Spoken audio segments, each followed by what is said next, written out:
Hello. If you've been here before, welcome back. And if not, welcome. This channel features longer videos with relaxing rain sounds so that you can sleep or relax. If nothing else works, give it a try. It might be exactly what you need. And before we begin, please keep in mind, there are only 3 ads in this video within the first 20 minutes. I really hope you enjoy, and thank you for being here. Now, let's begin. The Black Rock Chapel Horror, Part 1. It was at this moment when, "Have you come to relieve your burden unto the Lord?" asked the elder priest from behind the blind of the confession booth. Silence hung to answer the offer. The elder priest, rather than immediately persist, decided to let him take his time, for in the last 17 and a half years, he had been an elder priest of Black Rock Chapel. He had learned that they would feel the compulsion of conscience to confess their unrighteous deeds in the Lord's due time. The youth was shaking. His hands were firmly clasped around his upper arms, leading to his shoulders, as if shivering. The youth was hunching over, rocking back and forth in the wooden chair within the confession booth. His left eye twitched as his face remained chiseled in a state of petrified terror. "There's no need to fear, my son," whispered the elder priest, hearing the distress on the adolescent's side of the booth. "Christ bids forgiveness to all who trespass against him. All he asks is for repentance of your sins and to seek reform from him." The creaking of the youth's wooden chair began to die down, as yet his breathing began to quiver in place of his body. "Forgiveness," the boy whimpered softly, his voice continuing to tremble in a traumatized manner. No forgiveness." Hearing the youth's remark, the elder priest repeated his assurance of the Lord's mercy to the boy. "No salvation, no savior. I have done their bid. Father, I did their bid, and I am debased." The elder priest, though unnerved by the youth's pessimism, remained composed. "Come now, my son. God has promised salvation to all those who walk astray. All you must do is to confess and repent of your sins. Worry not of the judgment of others, for the confidence of a priest is sacred." The youth offered a dry laugh in response before answering. "I care nothing for the judgment of others, for they too are as devoid of any hope of salvation as I." The voice of the adolescent began to deepen to the pitch of a man twice his age, and began to take on an air of malign satisfaction at the statement's insinuation. Confused, the elder priest wanted to question the youth as to the meaning of his statement more than anything. However, the elder priest was perplexed as to the boy's purpose for attendance of the confessional as a whole. "Do you not, young man, accept the Lord into your heart? Are you not one of his children?" the elder priest asked, unsure as to the state of the youth's soul. No, Father. I no longer succumb to the lies of the church, for I have seen otherwise." The youth's voice shook again, the tone growing even deeper and angrier in timbre. "My eyes were opened to the truth long ago. They showed me the truth." "They?" the elder priest questioned, curious as to exactly whom the implication belonged to. "Yes, they, the true messengers of the truth. You see, Father, through them, you may see the truth, their prophecy." The elder priest became truly disturbed at hearing such blatantly sacrilegious claims.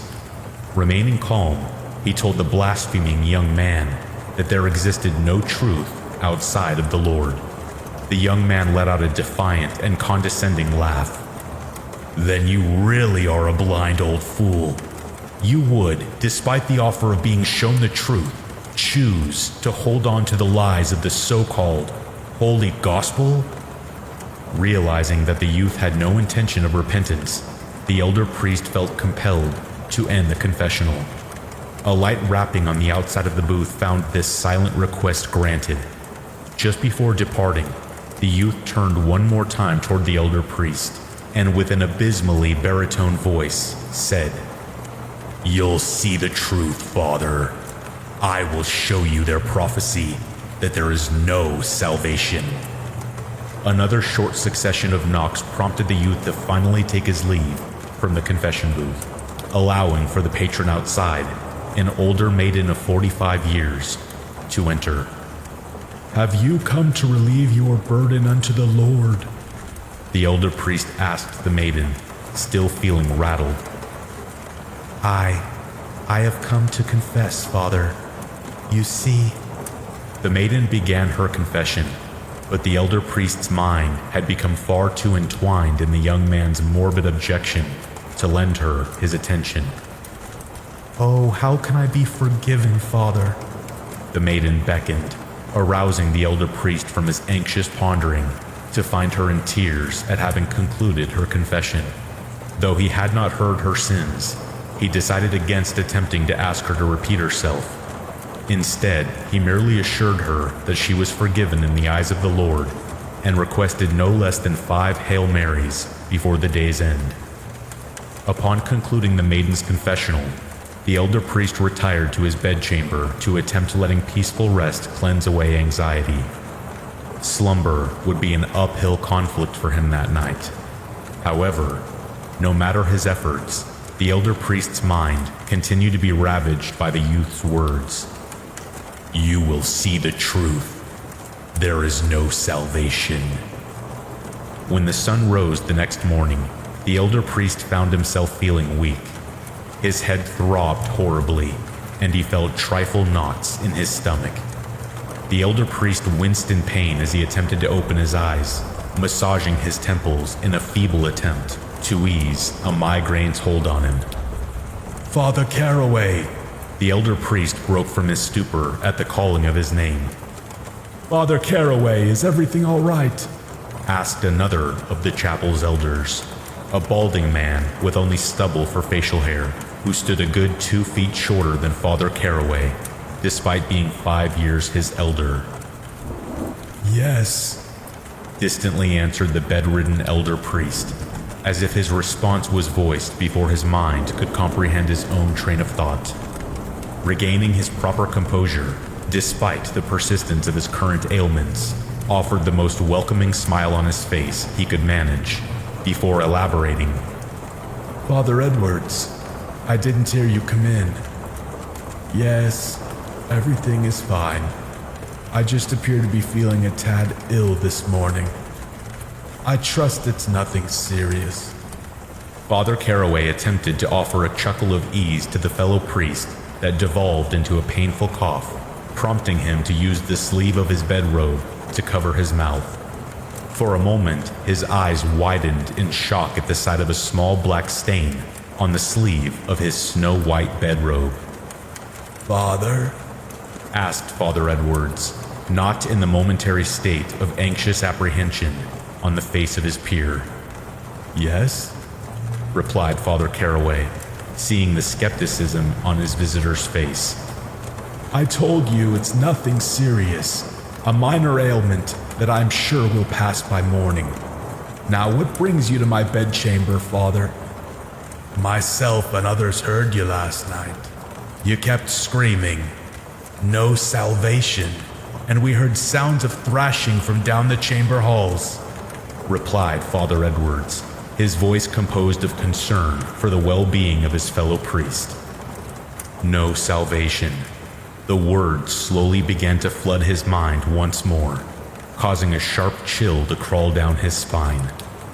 Ignorant of the fellow elder priest's claim, Father Caraway reassured his visitor that he was perfectly sound.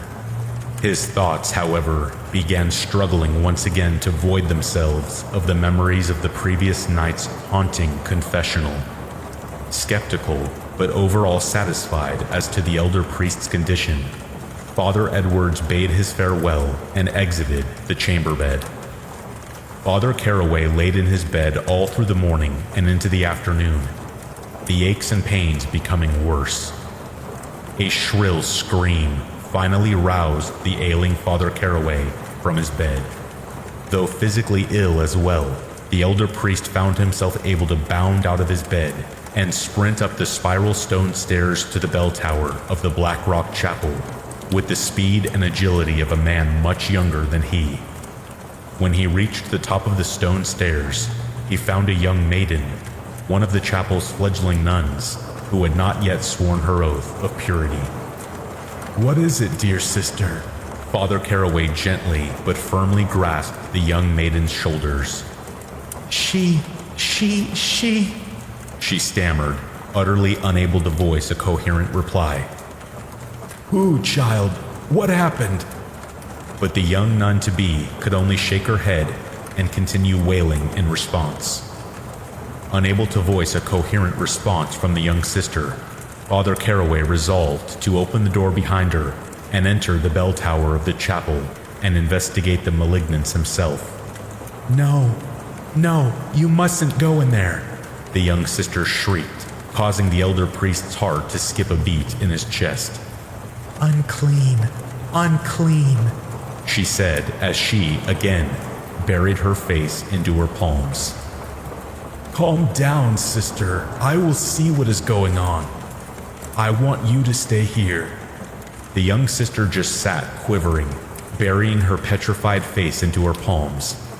Father Caraway's hand trembled as he grasped the knob.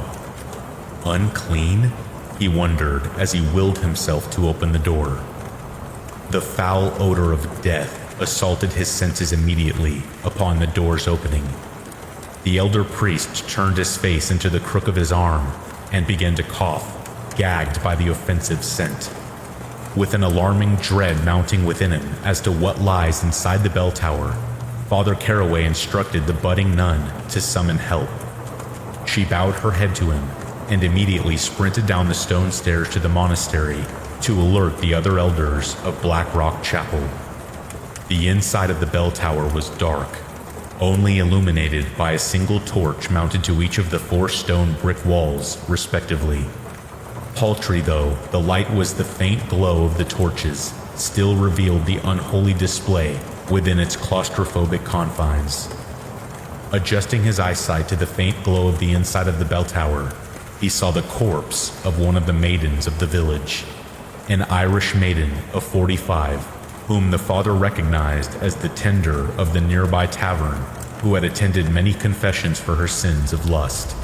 She was stripped bare and hanging from the tower's rafters by her neck, using the long, thick hemp used to sound the sermon bell.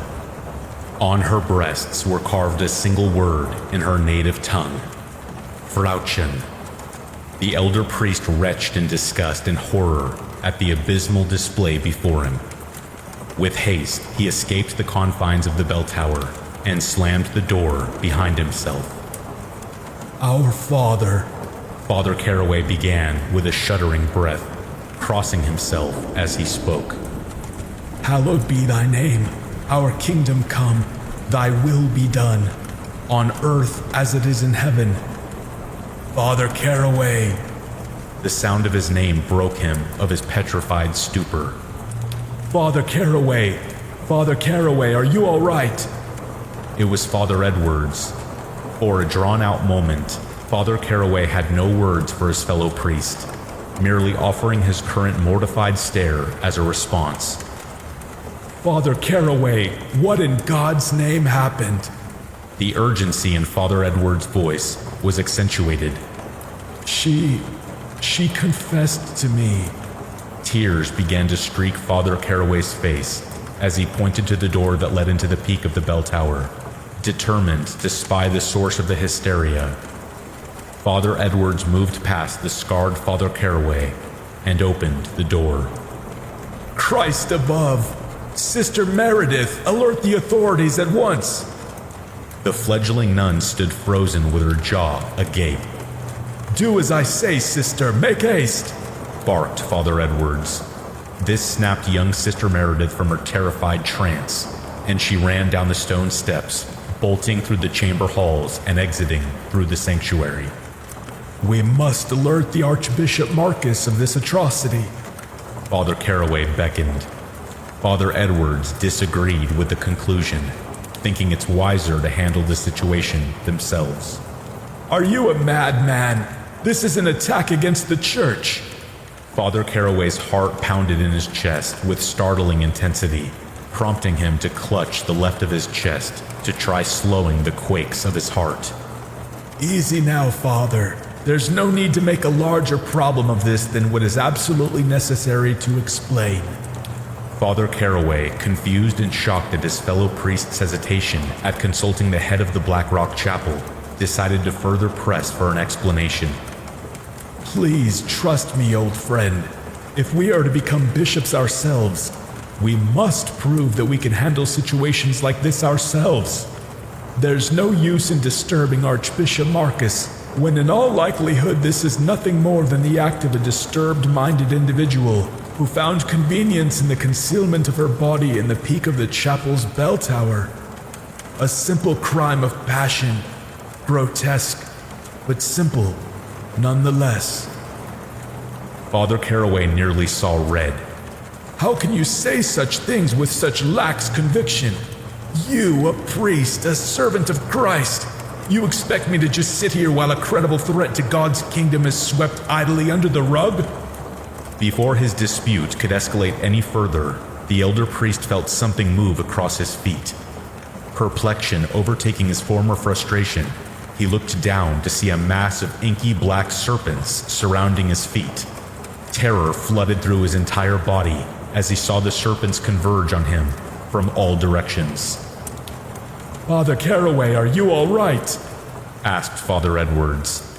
The elder priest only offered a weak gasp of horror in response as he saw the multitude of serpents spawning from the doorway leading into the bell tower peak. Father Caraway, what is it? Serpents. Father Caraway stuttered, unable to fully comprehend the events unfolding before him. Serpents? Father Edwards questioned, eyeing the mortified priest with confusion. Can you not see them? They're everywhere. He stopped abruptly when he felt one of the serpents sink its fangs into his legs. No sooner than his eyes could widen in shock that the serpent's supernaturally potent venom began to cripple the elder priest's senses. The hallway within Black Rock Chapel's peak began to spin, dizzying the father. Father Caraway clutched his forehead with his left hand, as if doing so might in some fashion stabilize the dizziness. His right hand desperately grasped the crucifix pendant that hung from his neck. His eyelids began to feel heavy as vertigo began to transform into exhaustion. However, just before darkness would overtake him, Father Caraway could see all too clearly, despite the venom's assault on his senses. Father Edwards extended his hand as the black serpents then began to slither to him, appearing to answer some malign summonses. The elder priest stumbled back in chilled fright as he witnessed them slither and seemingly begin to fuse into Father Edwards' body, as if the supposed fellow priest himself were composed of the demoniac serpents. The wriggling mass then appeared to revert back into the form of the priest, as Father Caraway's legs began to lose the strength necessary for proper balance. His heart quaked in his fragile chest, as with the meager composure he could manage in his damning plight, he staggered backward, whilst the knuckles began to whiten on the hand that grasped the crucifix pendant. Our Father, thou art in heaven, hallowed be thy name. His labored-breathed words were abruptly silenced as his feet had misstepped, sending him crashing down the stone steps. Unconsciousness finally met the elder priest when his head struck the wall midway down the spiral. The Black Rock Chapel Horror, Part 2. Father Caraway wandered about in the ever-extended void of the subconscious. Unable to feel or perceive anything anymore, he wondered if he had indeed perished through either the means of the serpent's venom or the trauma of the crash down the spiraling stone stairs. Am I dead? Father Caraway pondered as he continued to survey the void. Is this the entry to the kingdom of heaven? Nay. A monotone voice called to him, answering the father's internal query. Caught by surprise, he spun around to face the speaker. To his horror, the priest stood face to face with a ginger-haired Irish barmaiden whom he had seen hanging by the neck in the bell tower. She stood before him in the dark subconscious plane, completely bare, her milky white skin and grassy green-hued irises projecting the visage of life. The entrance to heaven is closed to us, as it always was. Father Caraway closed his eyes, trying vainly to assure himself that this wasn't real. This is real, Father. God's forgiveness.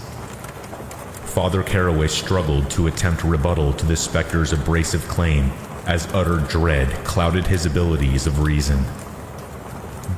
God forgives all who repent. The phantom let out a scoffing laugh that echoed throughout the void. The father felt compelled to cover his ears as the chuckling devolved into what he could only perceive as a cacophony of tortured wails that appeared to emanate from all directions in the encroaching purgatory. If that were true, Father, why not repent yourself for your continued heresies? The elder priest found himself confused at the ghost's insinuation amidst his immediate sense of shock and dread in the ghoulish, ethereal plane he found himself within. What are you talking about? What falsehood have I spoken? As soon as the defiant query left Father Caraway's lips, his blood chilled as two serpents began to take form in the dark void. His jaw went helplessly slack as the serpents, one whose scales were as dark as the nightmare plane it birthed from, the other whose scales were the hue of burning embers reminiscent of the depths of Tartarus, slithered their way to the maiden's feet. As the malign creatures coiled themselves to her legs, the phantom spoke again, her vocals taking on a tormented, ethereal echo. If God's forgiveness is divine, how are we so many that are condemned? Before any rebuttal could be offered, Father Caraway's tongue froze and his lips trembled as the depraved vipers journeyed their way up and around the maiden's nude form. His eyes widened at the unholy display enacted before him in petrified disbelief as he began to witness the serpents start to violate her. The phantom maiden began to moan with unrighteous pleasure as the dark-scaled serpent inserted itself headfirst in between her legs, the crimson serpent coiling around her torso and seeming to fondle her. The moans of sinful pleasure began to devolve into screams of damning agony, as if emanating from the throats of many as the apparition appeared to hear her climactic release. Revolted as the elder priest was at the abhorrent nightmare, he felt as though the clutches of some manner of malign would force him to witness the events to their completion. Come now, Father. Why deprive yourself? I see the way you be watching. You'd like to fuck me, wouldn't you? Father Caraway, now bearing the strength of will over his body, clamped his eyelids tight and clutched his ears as the wrath-like voice echoed through his head. When he opened his eyes, now full with tears induced by the abysmal madness, he saw that the phantom maiden's appearance had decayed into the same necrotic image he had seen in the bell chamber at the peak of the Black Rock Chapel, complete with the word Frauchen carved into her bosom. God, give me strength! Father Caraway cried aloud, futilely attempting to free himself from the dread that crippled him. The ghost let out a devious cackle that echoed throughout the black void before, in the same voice she formerly bore in life. She lashed out. Listen to you, still thinking Christ cares for you. Poor little lamb, for you truly have lost your way." Another ghastly wail of pleasure rang from the Phantom Maiden's lips as rivulets of dark, warm blood ran down from her complexionless legs before crying out in the echoing and apparitional voice of agony. "There is no relief in heaven, no damnation in hell, no forgiveness, no damnation." The burning red serpent began to work its way from her mouth as the abomination's vocals became entirely inhuman altogether. His blood now frozen in mortal terror at his seemingly inescapable fate at the hands of the malign entity before him. Father Caraway lifted a trembling hand to clutch the crucifix around his neck as he again attempted to choke out the Lord's Prayer. The elder priest was cut off before he could even finish the utterance of "Hallowed be thy name," when legions of painful screams and perpetual sorrow reached a deafening pitch that echoed from around him as well as within him, forcing his eyes closed from strain and his hands to reflexively cover his ears. Through his fright-induced tears, the elder priest opened his eyes to witness the torso of the unholy phantom begin wriggling as the bulges of the other human faces began to form themselves into her pale, decayed flesh. When the writhing mass of face took form within the Phantom Maiden's body, they cried out in unison in wails so deafening, Father Caraway was forced to his knees, eyes clamped tight and his palms covering his ears. "No salvation," the tortured ethereal voices screamed out as one. "Only condemnation awaits us all, for all are debased." The words echoed through the elder priest's shattered mind. No salvation. He tried to hide away the thought as to attempt to keep his psyche from complete collapse. With great strain, Father Caraway opened his eyes to a small squint, merely enough to perceive from a rudimentary level the mortifying sight of a multitude of serpents advancing upon him from all directions, just as they had in the bell chamber in the chapel's peak. Stripped of any will to mentally or physically resist, Father Caraway watched helplessly as long, writhing black and red serpents exited the mouths of the tormented screaming faces that were conjoined to the abomination's body. "Though I walk through the valley in the shadow of death, thy rod and thy staff," he faintly whispered as he finally resigned himself to whatever damning fate that awaited him, at the whims of the abhorrent phantom. Just before the darkness could overtake him, however, the elder priest found himself lying in cold sweat within his bedchamber. His eyes were stitched wide open. The first image he perceived was that of a young maiden. Still, in a state of perpetual shock, Father Caraway stared at the maiden before him, attempting to distinguish the presence before him now from that of the wraith that menaced him in his slumber. When his eyes studied the olive complexion of her skin, coupled with the long brunette hair beneath her headrobe, he realized that the maiden standing before him now was none other than the young sister, Meredith. As his vision slowly strained itself into clear composition, he could see the young fledgling's eyes glistening with tears, and her face was red. "Oh, Father, thank God you're awake. I thought you were lost forever," exclaimed Sister Meredith through tear-filled relief. In an exhausted voice, Father Caraway questioned the young fledgling nun as to where he was and what had happened, for in the current moment, he could not immediately recollect any of the previous phenomena outside of the demented nightmare he had only narrowly escaped from. "It was awful. After I came back with the authorities for the woman we found in the bell tower." She took in a shuddering breath before continuing, her voice cracking again with frightful tears. "We found you sprawled unconscious on the stairs. You kept muttering the Lord's Prayer and something about serpents and poison. I looked everywhere, but I couldn't find Father Edwards. The body was missing too. Me and a few of the other sisters moved you into your bed. You were out for most of the night and into this morning. I only awoke you when you began thrashing about." A tumultuous wave of dread washed over the elder priest's face as, all at once, the horrors of the previous afternoon came crashing back into his memory like a devastating avalanche. "Oh, Father, I'm afraid," cried the young Sister Meredith. "Something unholy is happening in the chapel. What are we going to do?" Father Caraway winced and drew a deep breath, once again grasping the right of his forehead and attempting to both ease the throbbing pulses inside, as well as regain some semblance of composure to his abilities of reason. His head was drowning in a black whirlpool of insanity and cold, crippling, unforgiving dread. What am I going to do? The bitter question crossed Father Caraway's mind, followed by another far more disheartening query. What could I do?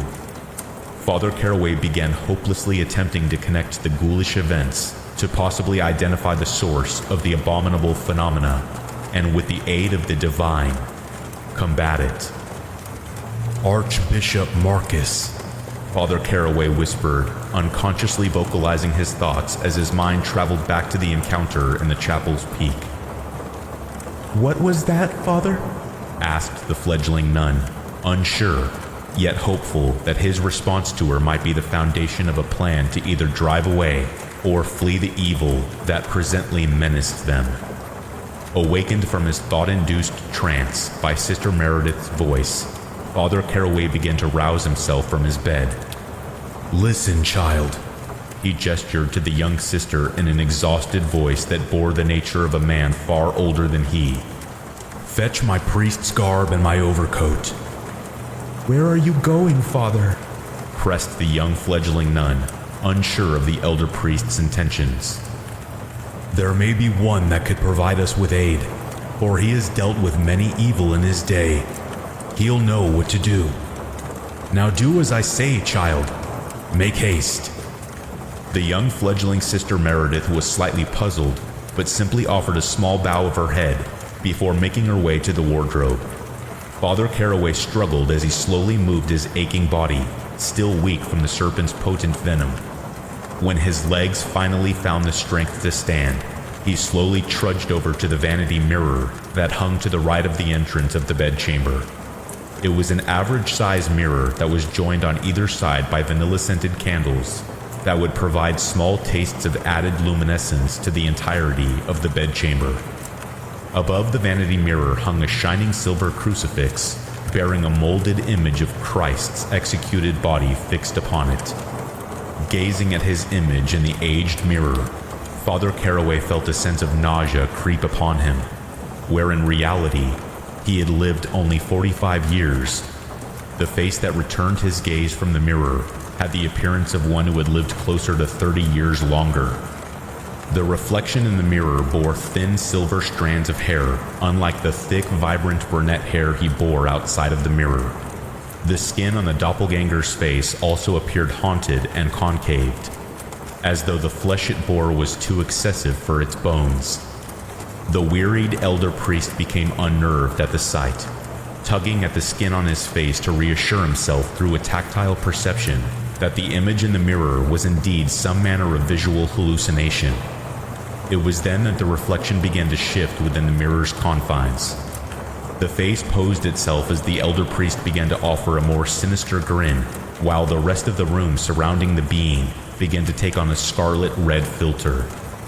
For a moment, his blood chilled at the sight of his reflection.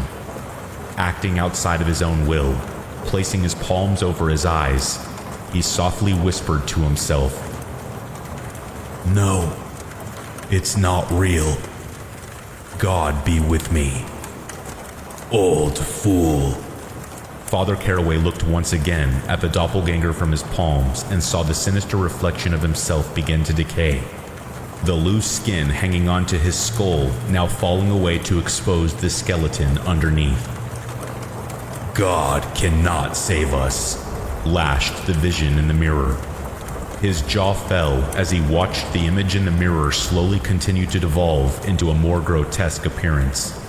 More of the false reflection's flesh slowly decayed and peeled away, as if it were mere paper to reveal the skull. bearing jagged teeth that could rip and crush flesh and bone alike with ease, without worry of dulling.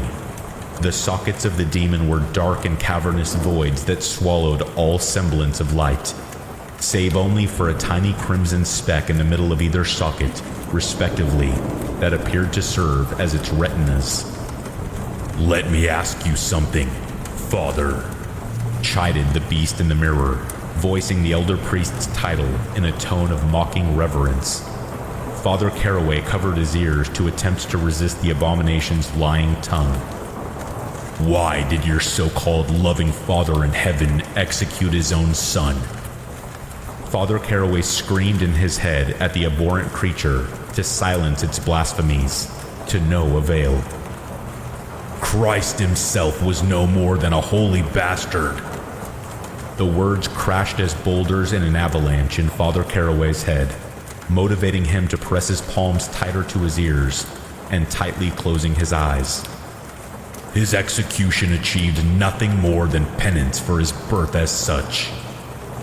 The last exclamation rang out in his mind with such ferocity that he could feel his knees attempting to buckle beneath him as he were being weighed down by an unseen force. "You know it's true, Father. Just look at me. I am humankind in its purest state. We are the condemned. Humankind itself, Father, are the very beasts that were sentenced to damnation. Salvation is only the lie you spread." Nearing his wit's end, Father Caraway slammed his fists upon the surface of the vanity and shouted defiantly at the apparition. "Enough!" The mounted crucifix, shaken from the tremor, fell from its place above the mirror and landed onto the vanity's surface in front of him. Hearing the faint clatter of the crucifix's descent, the elder priest found himself awakened from another trance. He saw that, instead of the detestable specter that occupied its confines only moments before, his reflection revealed the middle-aged man that existed in reality. Father Caraway again closed his eyes and began drawing in deep breaths to relax once again. Upon opening his eyes, he decided to refix the fallen symbol back to its original perchance above the vanity mirror. As he held it, however, a searing pain shot through the palm of his hand that caused him to drop it again, letting out a cry of pain. Tightly gripping his right hand with his left reflex, he gazed once again down at the image of Christ's sacrifice as it began to glow a hot, burning orange.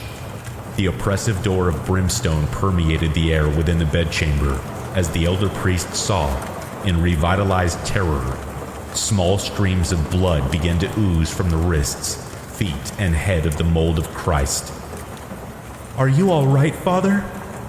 Father Caraway spun around and was met with the slightly relieving sight of the young fledgling nun, priest garb and overcoat in hand. "I heard shouting. Did something happen?" "No, child," replied the priest, unsure how to explain the unholy phenomena that occurred in her absence. "Everything is fine, but there's no more time to lose. Come now, you will accompany me to the Archbishop's home. He may be the only one who could help us." The Black Rock Chapel Horror, Part 3. With haste, the pair quietly exited the sanctuary and walked through the town that saw its citizens begin making their way to Black Rock Chapel. "Wednesday Mass," Father Caraway muttered, silently chastising himself for the lapse in memory. "What is it, Father?" queried the young nun, citing the expression of anxiety on the elder priest's face. Father Caraway, still bearing a worried face, shook his head and blankly reassured her that all that was important was that they sought the Archbishop as swiftly as possible. Within the span of another 5 minutes of walking, they arrived upon a small cottage built from stone and mortar. Fixed upon the front of the wooden door was a silver crucifix that hung by a string of rosary beads dangling from an outwardly protruding nail. Above the decoration were inscribed 3 words in Latin: "In nomine Patris," in bright red. "Is this the Archbishop's home?" asked Sister Meredith. "Indeed," replied Father Caraway. He spotted an air of curious skepticism mold itself on the young fledgling nun's face. "Archbishop Marcus always preferred modesty," Father Caraway told her, as he had already anticipated her question. As he reached to ring the worn-down yet functional bell that was fashioned to the right of the door, the priest briefly recollected a few of his memories of his years under Archbishop Marcus's apprenticeship. He gave the small, frail string that hung the bell 2 light tugs, hearing the 6 high-pitched rings of its frail clapper impacting against its interior. In the mere span of a minute after the bell rang its last, the wooden door began to jolt ajar. "Who seeks my home?" a voice called out from the inside of the cottage. The voice was that of a man far older than Father Caraway. "We are seeking counsel and aid against a grave and unknown evil that has plagued God's kingdom of Black Rock Chapel." Father Caraway couldn't help but emphasize the urgency of his request for an audience. The entrance of the cottage was revealed as the wooden door was opened fully. Standing in the doorway was an elderly man, clad in a soft velvet robe with a white cross stitched to the left. Despite his aged appearance, the man stood a solid 6 feet in height, even dwarfing Father Caraway's mere 5 feet 6 inches. The man's head bore a clean shave, bearing only an albino mustache and beard that reached down to his collarbone. For a solid moment that felt too stretched, the man in the doorway examined them, evaluating the sincerity in the spoken urgency. "Well then, you'd best come inside," said the man in the doorway, finally breaking the ever-straining silence and gesturing for them to enter. The pair entered, and the older gentleman promptly closed the door behind them. Inside the cottage, the young Sister Meredith felt a sense of warm comfort. The walls held different varieties of oils and myrrh. Large, thick leather-bound volumes were neatly lined atop a shelf perched above the fireplace that housed a ferocious blaze within. Father Caraway became, once again, lost in his memories of the past. "So tell me, what is this vile menace you beseech my aid for?" The question broke the priest from his memories. Wasting not an instant, Father Caraway began regaling the Archbishop of the hauntings of the prior days.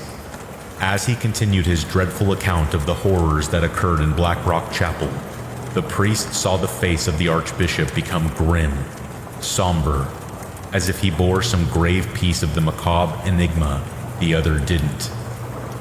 When Father Caraway was finished describing their peril, a long and unsettling silence hung in the air of the cottage.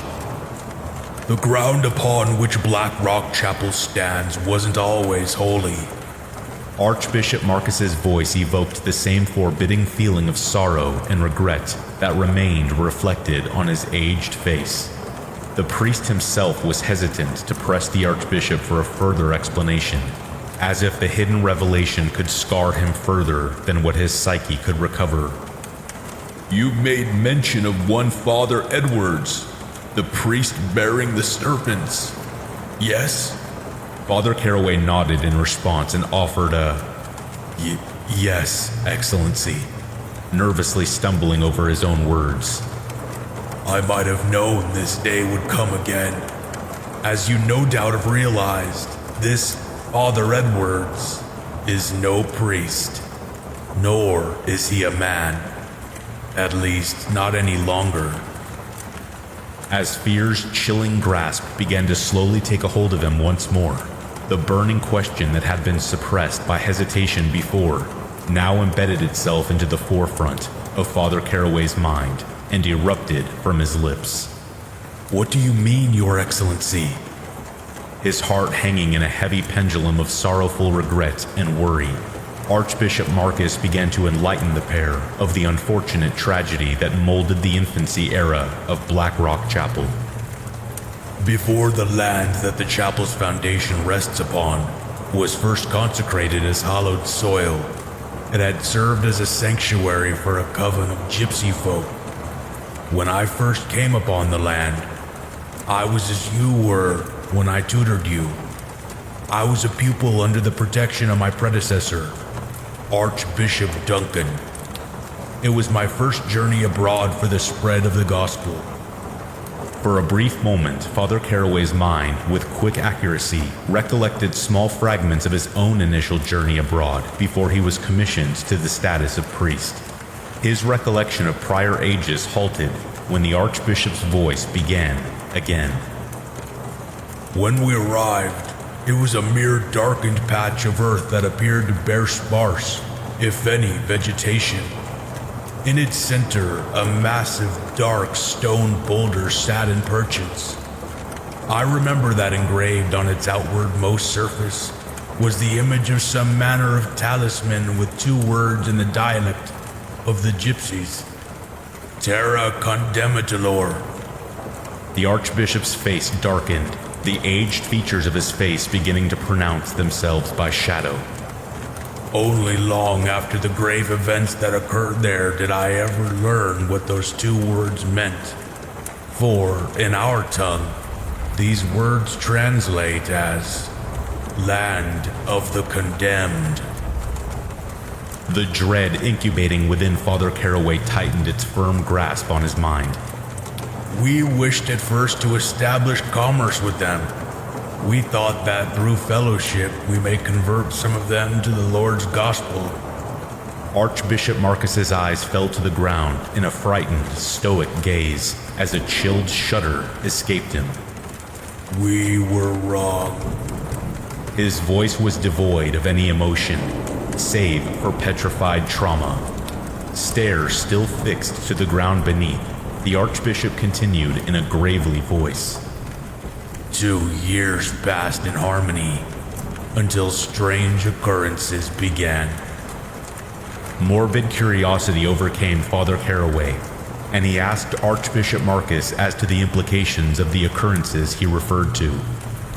At first, we simply brushed them off as a minute phenomena, events that we wouldn't try to bear real significance to as they occurred few and far between.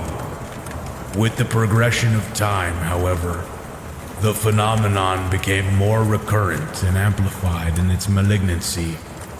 The other priests in our congregation awoke every night in terror and foretelling of unrighteous envisionings, plaguing their sleep. Storms began to grow fierce and unwavering, night and day. It was one dusk, however, when our paranoia reached an apex, and our goal of peaceful fellowship was abandoned. The cracks of the flames dancing upon the oak kindling inside the fireplace arrested the mournful stare of the Archbishop. Voices. It began with the voices that came to me, whispering all manner of unrighteous blasphemies to me. Night upon night, the ghastly voices beckoned to me, tempting me to partake of the ungodly acts they would describe to me. Though the grace and strength of the Lord willed me to resist them, I began to grow worried, and I recounted my experiences to another apprentice under the former Archbishop's study. The Archbishop met gaze once again with the priest. The man you named as Father Edwards. Father Caraway stared in confusion at what he was told. Just before he could question to himself the plausibility of what Archbishop Marcus's implication was, a morbid realization sent a thunderbolt that shook his mind to its innermost foundation. Not a man, not any longer.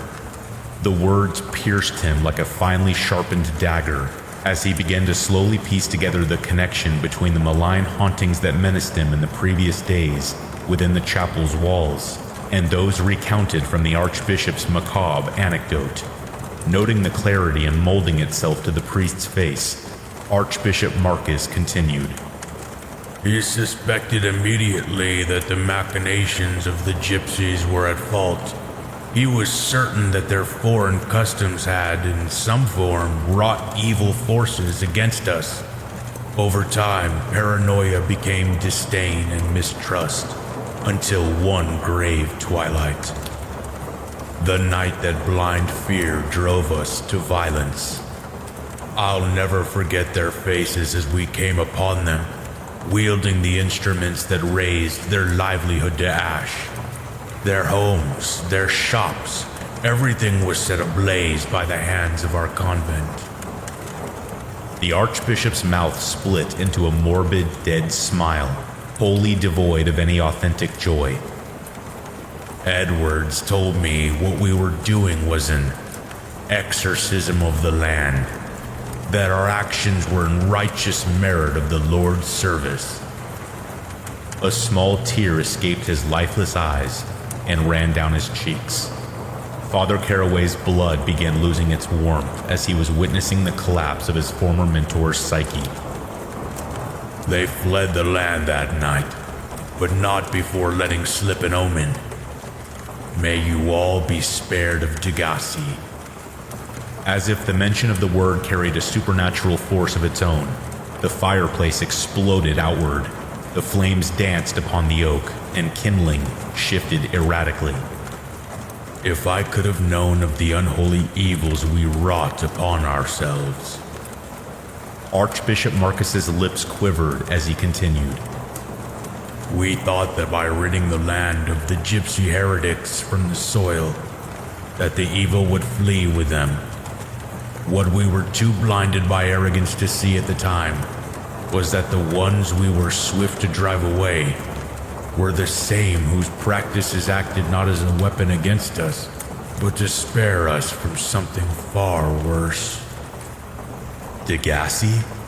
Father Caraway asked, more from his instinct than genuine curiosity. A sullen nod of the Archbishop's head, coupled with his chiseled expression of recriminatory despair, served to reply to the question. Like with what was inscribed upon the stone, I learned only long after what Degassi was. What is it, Excellency? Is it the name of a demon? Father Caraway asked, attempting to recollect the multitude of malign spirits dwelling from the lake of fire that were catalogued in Le Dictionnaire Infernal, a volume he was required to devote hours of study to in his apprenticeship under Archbishop Marcus, to find one by the name of Degassi. Archbishop Marcus arose from his seated position and went to his bookshelf and pulled out a volume dressed in dirt and dust, adorned by cobwebs. Father, you misunderstood. Degassi is no demon. Blowing away the concealment provided by the dust on the cover, the volume's cover was revealed to be faded, yet polished brown hue, leather-bound and bearing no title on the front. The Archbishop fixed himself with his reading lenses and opened the worn volume halfway and began turning further pages until he found the specific page bearing the heading of Blestemol Lou Degassi. Father Caraway gazed intently at the fading page before him, unsure exactly of what to make of the foreign runes scribbled upon the page. Archbishop Marcus placed his index finger upon the passage in question, directing Father Caraway's gaze. When they fled, the coven of gypsies left behind this book. Archbishop Marcus read the passage that detailed the Blastemo Lou Degassi, the curse of the debased, in their tongue. Father Caraway's blood chilled, draining his pale skin as he listened to the Archbishop tell of Degassi being the physical manifestation of mankind's condemnation itself. The memories of the chapel's phenomena abrasively invaded his mind once again, pronouncing emphatically the gratuitous blasphemies the wraiths assaulted him with. The Archbishop further explained that those that fall victim to Degassi do so when they call out to them, seducing them to either embrace whatever sins they had committed that drew the attention of them, or by stripping them of all hope of salvation until their demise wherein they are to join the ranks of the condemned. As Archbishop Marcus continued reading, the elder priest glanced at the page when he felt his skin begin to crawl at the sight of the illustration on the page's bottom right corner. The illustration depicted the scene of a man that was brought to his knees and clutching his forehead as long, Black serpents appeared to swarm over his body. The face of the man was craned back to face the sky above, and was twisted into an expression of perpetual agony.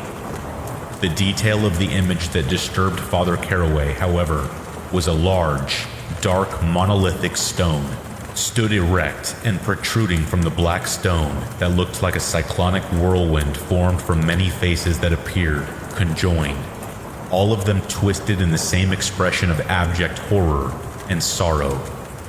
Spotting this, Father Caraway felt a dregs of nausea grasp firmly to him as the recollection of his nightmare forced itself abrasively into the forefront of his thoughts. How has it been taking the form of Father Edwards? Father Caraway asked, using the question to void the malignant event from his mind. The Archbishop fell silent once again, his aged face giving way to its earlier state of mournful despair. As written in the book here, Archbishop Marcus began, as he placed his index finger upon the excerpting passage that he meant to reference, his vocals low and forlorn. Degassi can assume the avatar of any that are of them to walk the earth above.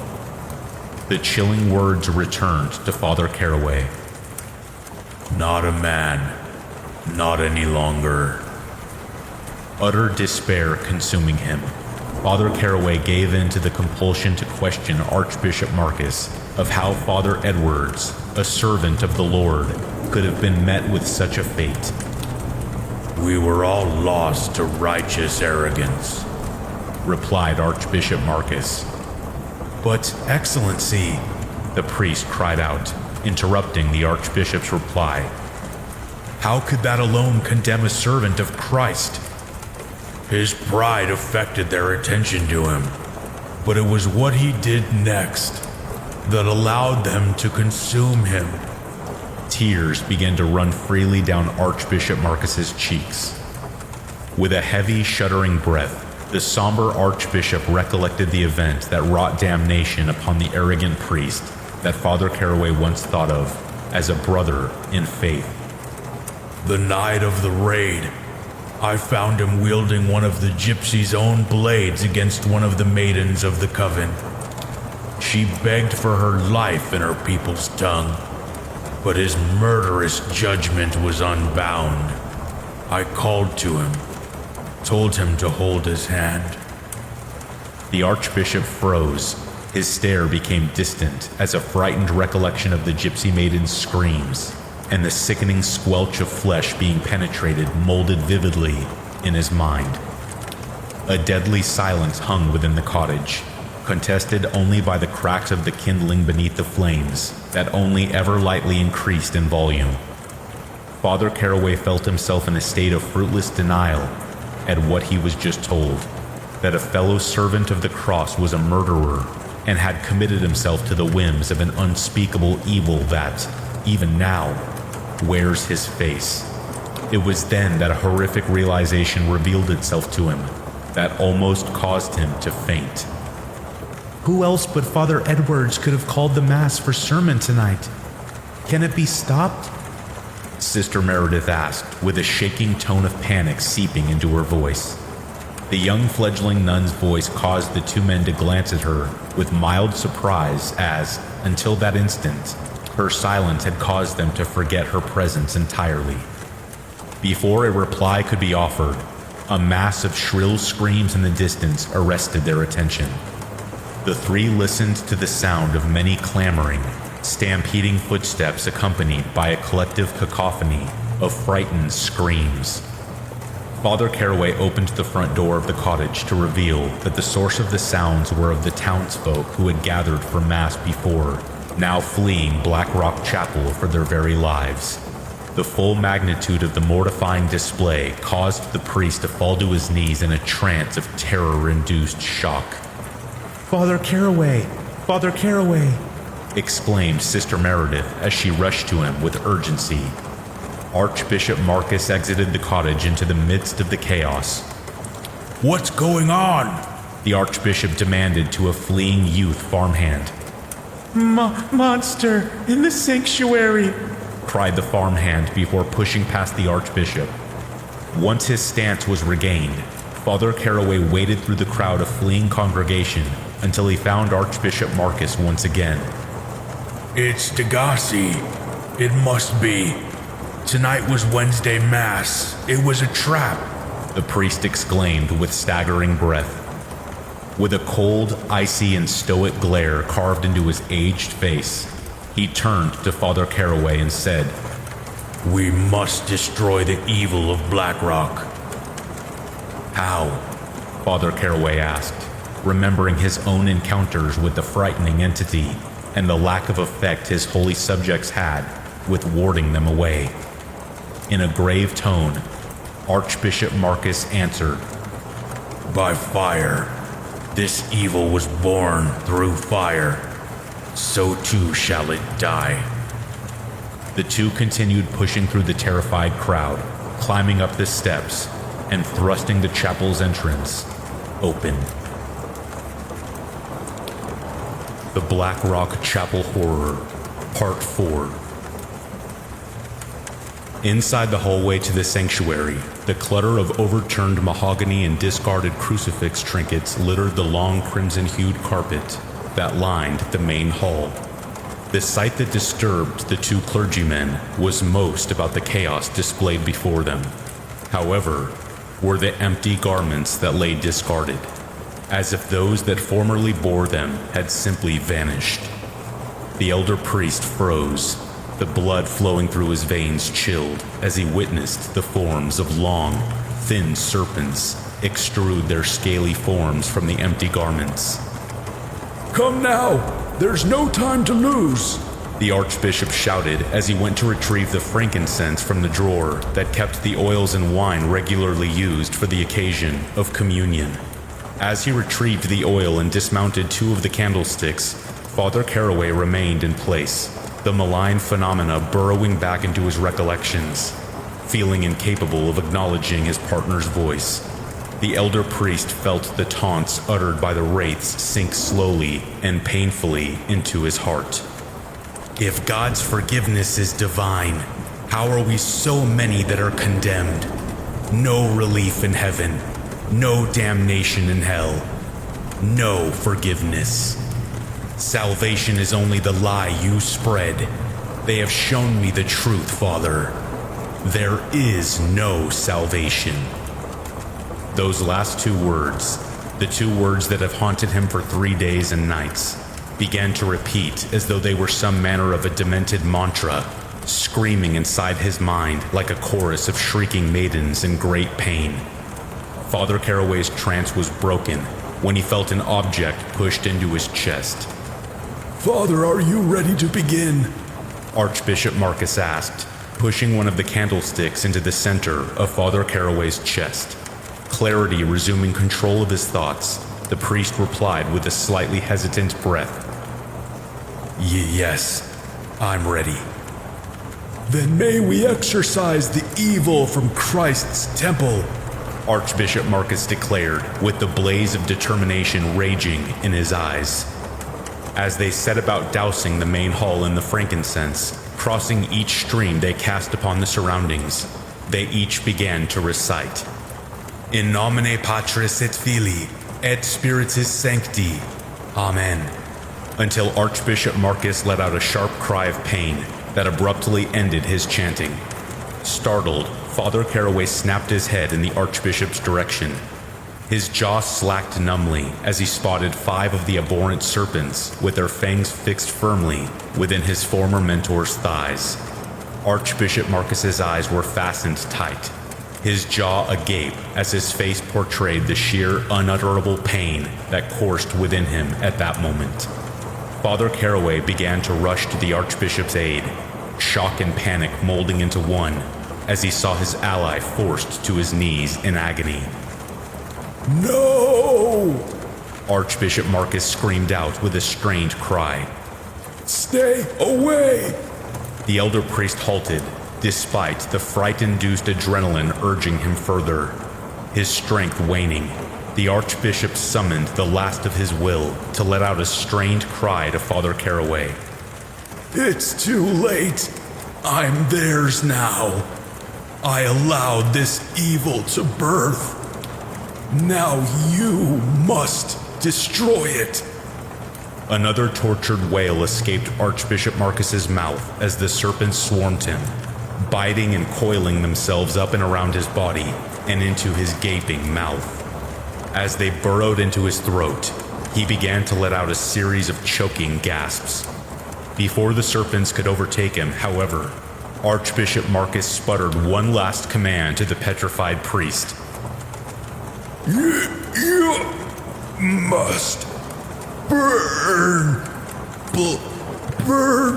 Black Rock Chapel. His eyes rolled back as the breath of life left him, falling on his back. Father Caraway's legs felt weak as he watched helplessly as the body of Archbishop Marcus became but a mere squirming mass of dark and crimson. The serpents then dispersed from where the Archbishop's body lay. Only the empty velvet robe remained and scurried away collectively as though they were answering some summonses, his gaze following their flight. Father Caraway saw them slithering back into the sanctuary. Giving pursuit, Father Caraway's eyes met with the embodiment of the horror that tormented the once hallowed ground he stood upon. The abomination stood at the pulpit, arms outstretched as if exerting the very force that beckoned the serpents to it. The head of the abysmal creature was the likeness of the man Father Caraway formerly knew as Father Edwards. The rest of the beast's form, however, consisted of little more than a writhing mass of faces that appeared twisted in the same expression of unbridled suffering. Father Caraway stood at the entrance of the sanctuary, pale, struggling to comprehend the full extent of the unholy terror displayed before him.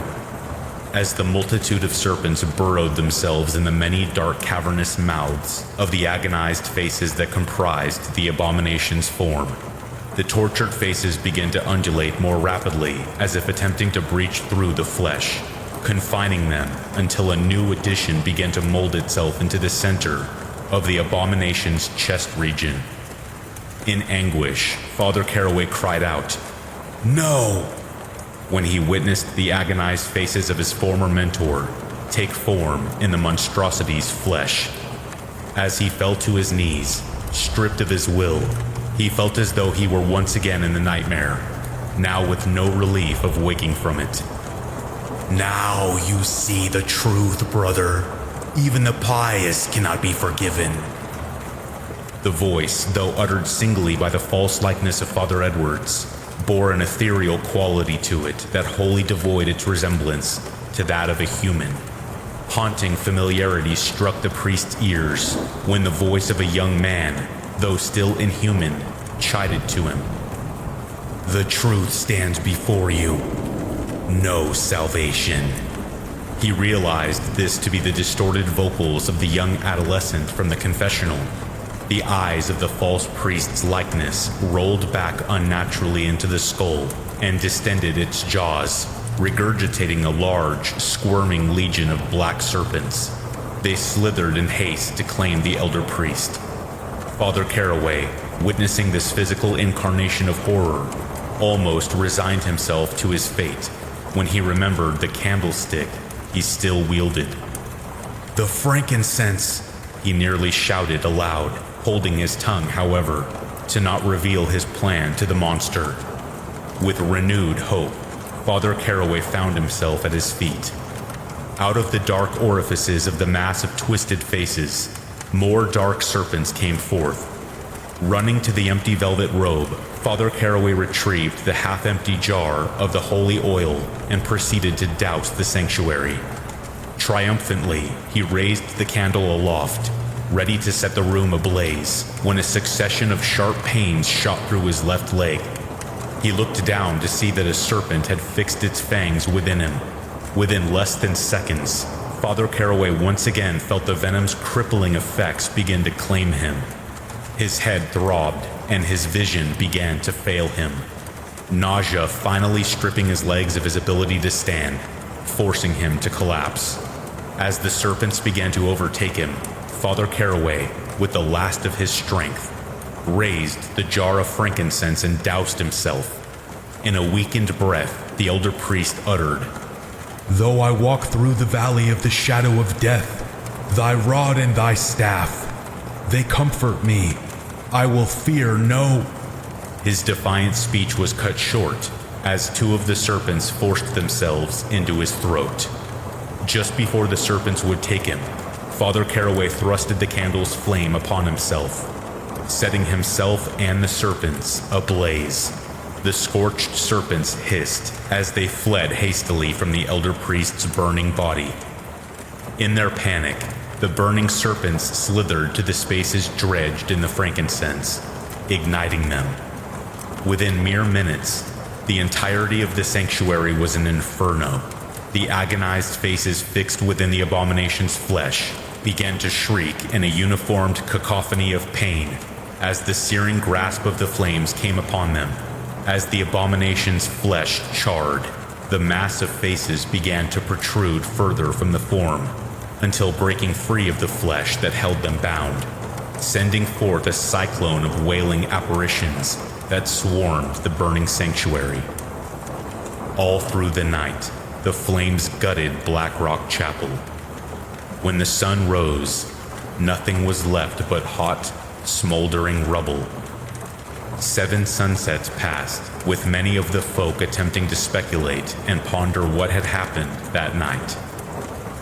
"I heard some bloody priest went mad, set the whole damn chapel on fire, himself included," exclaimed a young man to the bartender. The bartender retorted with a hearty laugh. "Scoff all you want. I know what I heard. I know the truth." "Do you know?" uttered the patron seated upon the neighboring bar stool. The young lad was taken aback by the somewhat abrupt and unexpected question by his mute neighbor. "Well, sure," the young man finally replied with an uneasy chuckle. The stranger looked at the lad, locking the nervous eyes with his own cold gaze. The young lad saw that despite appearing twice his own age, full dark brunette hair, and a young, youthful face, the stranger also appeared clad in a dark robe, similar to what the young lad had seen worn by preachers. "Say, you wouldn't happen to be a priest, would you?" The stranger's mouth parted upward on the left corner in dry amusement. "I was, once," he said in the same dry tone, nearly devoid of emotion. "But then I learned the truth." The young lad, suspecting some manner of a bluff, challenged him. "That right. Now what would that be, holy man?" Still bearing the same devious grin, the supposed former priest told the young man to follow him behind the tavern if he wished to be bestowed with the truth he offered. The young man obliged and followed, as a pig to slaughter. Within seconds, the lad's confident arrogance was replaced with sheer terror as the stranger opened his robe to reveal a writhing mass of tortured faces of pain branded into his flesh. "Like you," the stranger began. "I was too arrogant to accept the truth, but I know now. It's as they told me. Salvation is only the lie we spread, for all are condemned in the end." The former priest displayed a menacingly joyous smile as a horde of black and crimson scaled serpents silenced the young lad's screams.